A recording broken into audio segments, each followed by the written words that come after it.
Now that we've taken some time to learn what polynomials are, how to write them in standard form, we need to learn how to do some basic operations with polynomials.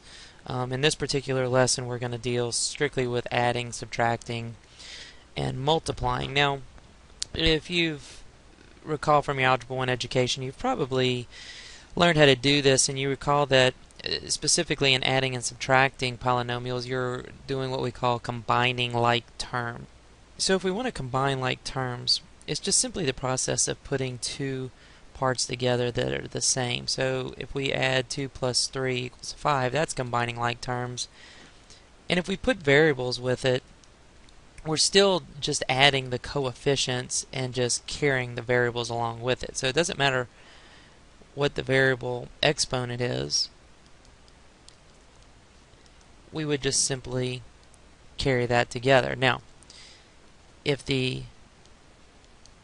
exponents are different, then we do not have like terms and we cannot add those together. Now, we can do this in this method, which is kind of a horizontal method, or we can also do it in a stacked method where one is stacked on top of the other and we still get the combining of like terms there. So really, whether it's going up or down or side to side, it doesn't matter, and you really need to decide which method you feel more comfortable. If you look at example 1 here, you can see we have part A and part B. Part A is in a stacked method, and it's very important that you get the like terms stacked up on top of each other so that they are the same. Notice here with the x values, there was a missing x value, and so we left a little blank.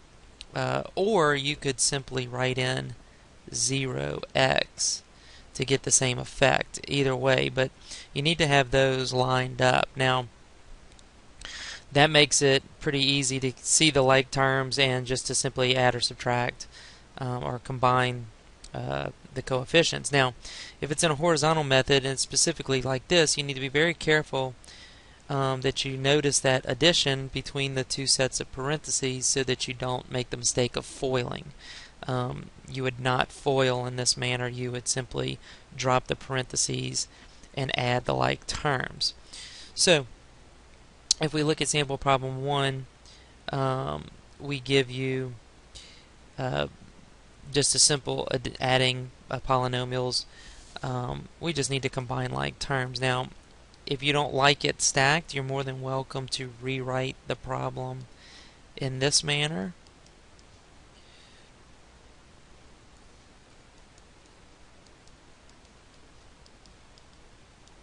Which is the same exact problem, and then you would just simply drop the parentheses and go on from there.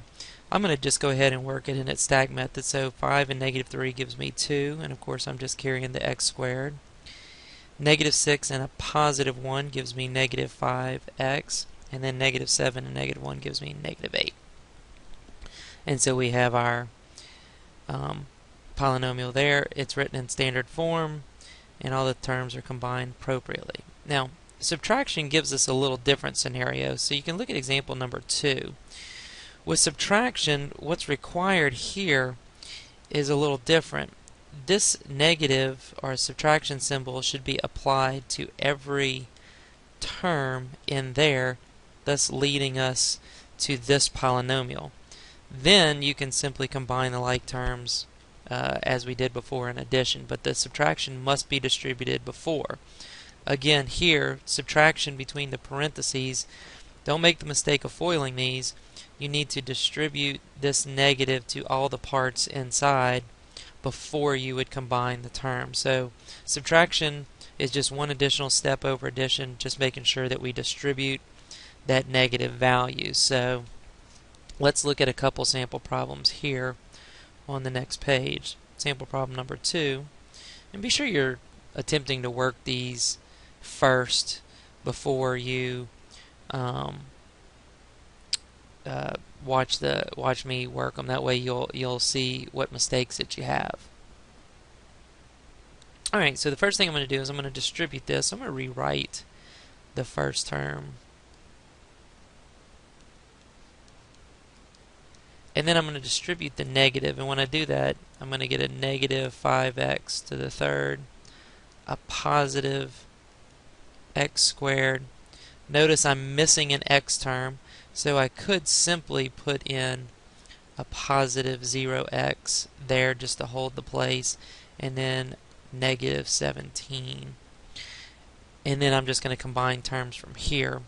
So that's going to give me negative 2x to the third plus 9x squared minus x minus 22, and that would be my answer. Okay, and then we have a horizontal one here, so we're going to need to distribute this negative to all the given parts.